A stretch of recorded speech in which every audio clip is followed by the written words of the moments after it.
రాధే కృష్ణ జ్యోత్స్న గారు. రాధే కృష్ణ మేడం. నా పేరు రాధే జ్యోత్స్న కృష్ణ. ఇమ్మడి శెట్టి. నేను శ్రీమన్నారాయణీయం నేర్చుకుంటున్నాను శ్రీమతి మద్ది గాయత్రీదేవి మేడం దగ్గర. 25వ దశకము మెమరైజ్ చేశాను. మా madam Yashoda madam, Srilatha madam. Start శ్రీకృష్ణాయ పరబ్రహ్మణే నమః. నారాయణ అఖిల గురో భగవన్ నమస్తే. శ్రీ నృసింహ అవతార వర్ణనము.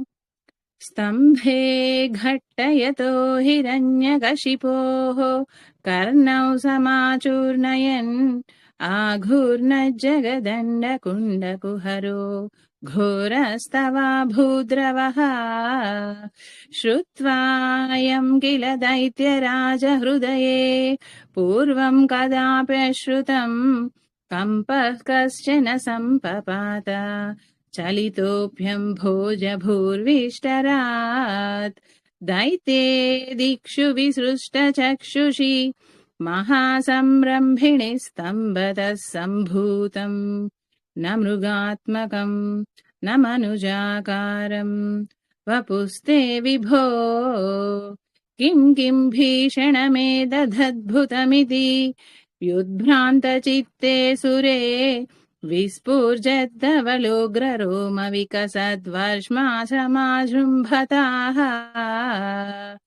तप्तस्वर्णवसुवर्णघोर्नदतिरूक्षाक्षम् सटाकेसरप्रोत्कम्पप्रनिकुम्बिताम्बरमहो जीयात्तवेदं वपुः व्याप्तौ व्याप्तमहाधरी सकमुखम् खड्गोग्रवल्गन्महाजिह्वा निर्गमदृश्यमानसुमहादंश्रायुगोड्डामरम् उत्सर्पद्वलिभङ्गभीषणहनुम् ह्रस्त्वस्तवीयस्तरग्रीवम् पीवरतोषदोद्गतनखक्रूरांशुदूरोल्बणम् व्योमोल्लङ्घि घनाघनोपमघनप्रद्वाननिर्दावितस्पर्धालुप्रकरम् नमामि भवतः तन्नारसिंहं वपुः नूनं विष्णुरयं निहन्म्यमुमिति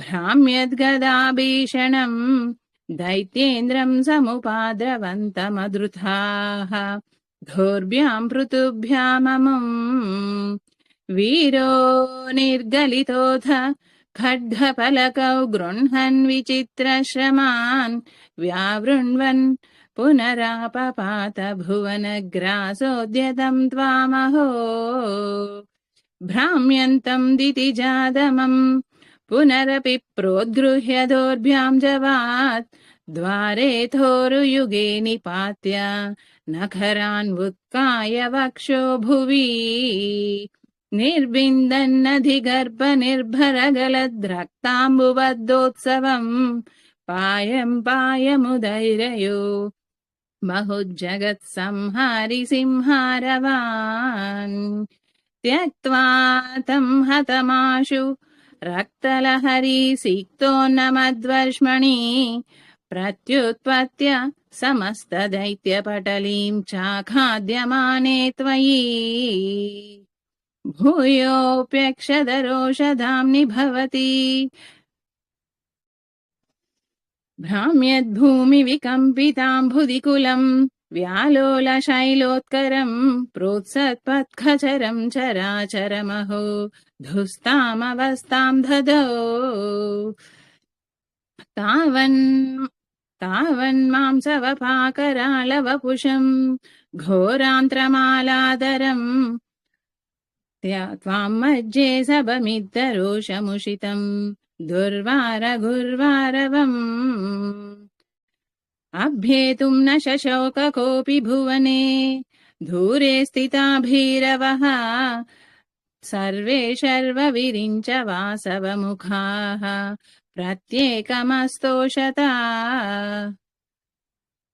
भूयोऽप्यक्षतरोषधाम्नि भवति ब्रह्माज्ञया बालके प्रह्लादे पदयोन्यमत्यभये कारुण्यभाराकुलः शान्तस्त्वं करमस्य मूर्ध्नि समदाः स्तोत्रैरतोद्घायतः शान्तस्वं करमस्य मूर्ध्नि समधाः स्तोत्रैरतोद्घायतः तस्या कामधियोऽपि ते नितवरम् लोकाय चानुग्रहम् एवं नाटितरौद्रचेष्टितविभो श्रीतापनीयाभिदश्रुत्यन्तस्फुटगीत सर्वमहिमन् अत्यन्तशुद्धाकृते तत्ताधृङ्निखिलोत्तरम् पुनरहो कस्त्वां परो लङ्घयेत् प्रह्लादप्रिय हे मरुत्पुरपते सर्वामयात् पाहि माम् प्रह्लादप्रिय हे मरुत्पुरपते सर्वामयात् पाहि माम् प्रह्लादप्रिय हे मरुत्पुरपते सर्वामयात् पाहि माम् उग्रं वीरं महाविष्णुं ज्वलन्तं सर्वतोमुखम् नृसिंहं भीषणं भद्रं मृत्युर्मृत्युं नमाम्यहम् श्रीकृष्णाय परब्रह्मणे नमः नारायण अखिलगुरो भगवन् नमस्ते రాధే కృష్ణ మేడం రాధే కృష్ణ అమ్మ, చక్కగా చెప్పారు. Very nice. Thank you madam congratulations అమ్మ, చాలా చక్కగా చెప్పారు, ప్రశాంతంగా నేను చెప్పారు. చాలా భయపడుతూ నేర్చుకునేదాన్ని మేడం. రాలేదు మీ దగ్గర చెప్పాలి చెప్పాలి అనుకుంటూనే చెప్పేదాన్ని మేడం. ఒకరోజు మీరే నన్ను ఏమంటారు దశకం అయిపోయాక పిలుస్తారు కదా మేడం, 4 దశకాలు అయిపోయిన తర్వాత రివిజన్ పిలుస్తారు కదా, సడన్ గా మీరు పిలిచేసరికి నాకు చాలా ఆనందం వేసింది మేడం. ఆ రోజు అప్పటి నుంచి ఇంకా కాన్సన్ట్రేషన్ గా నేర్చుకున్నాను మేడం. వెరీ నైస్ అమ్మ, చక్కగా చెప్పారు. థ్యాంక్ యూ చాలా మేడం. చక్కగా నీట్ గా క్లారిటీగా ఉంది వాయిస్. లెటర్ చెప్పడం కూడా నీట్ గా చెప్పారు. Very nice. ఇష్ట థ్యాంక్ యూ దేవత మేడం. అనుగ్రహ ప్రసాద సిద్ధిరస్తు అమ్మ, సకల మనోభీష్ట సిద్ధిరస్తు, థ్యాంక్ యూ ఆయురారోగ్య మేడం. ఐశ్వర్య వృద్ధిరస్తు. వెరీ నైస్ అమ్మా. అందరు విష్ చేయండి అమ్మా జ్యోత్స్న గారికి. బాగా చెప్పారండి. శ్రీదేవి గారు ఇవాళ యశోద మేడం మిస్ అయిపోయాను మేడం. బాగా చెప్పారు జ్యోత్స్న గారు.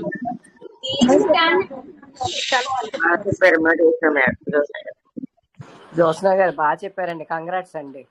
థ్యాంక్ యూ అండి. జ్యోత్స్న గారు కంగ్రాట్స్ అండి. Thank you madam. Sunitha Lakshmi madam thank you. Jyotsna garu congrats అండి.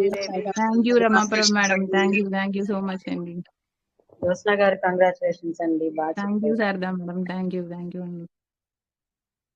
కంగ్రాచులేషన్స్ అండి జ్యోత్స్న గారు. థ్యాంక్ యూ మాలతి గారు. Thank you. కంగ్రాచులేషన్స్ జ్యోత్స్న గారు, చాలా బాగా చెప్పారు. Thank you madam. మేడం మీకు కూడా థ్యాంక్ యూ మేడం. మీ వల్లే నేను కొంచెం బాగా నేర్చుకుంటున్నాను. మీ వాయిస్ నే బాగా నేర్చుకుంటున్నాను మేడం. సౌజన్య మేడం మీకే చెప్తున్నాను. అయ్యో నేనేం చేశానండి బాబు, మీరు చదివారు మేడం అవును చెప్పారు. మేడం, మా యశోద మేడం దగ్గర నేర్చుకుంటున్నా కూడా సౌజన్య మేడం నెక్స్ట్ మీదే కదా, మీ దగ్గర 2 శ్లోకాలైనా విని తర్వాత లీవ్ అవుతాను మేడం. మీ వాయిస్ బాగుంటుంది మేడం, బాగా చెప్తారు. వెరీ నైస్ అండి. అదే మనకి తెలీదు ఎవరికి ఎట్లా ఎక్కడ నుండి ఎట్లా కనెక్ట్ అవుతారో. వెరీ నైస్ అండి. సరే మేడం. Thank you madam. నమస్తే అమ్మ. హరే కృష్ణ.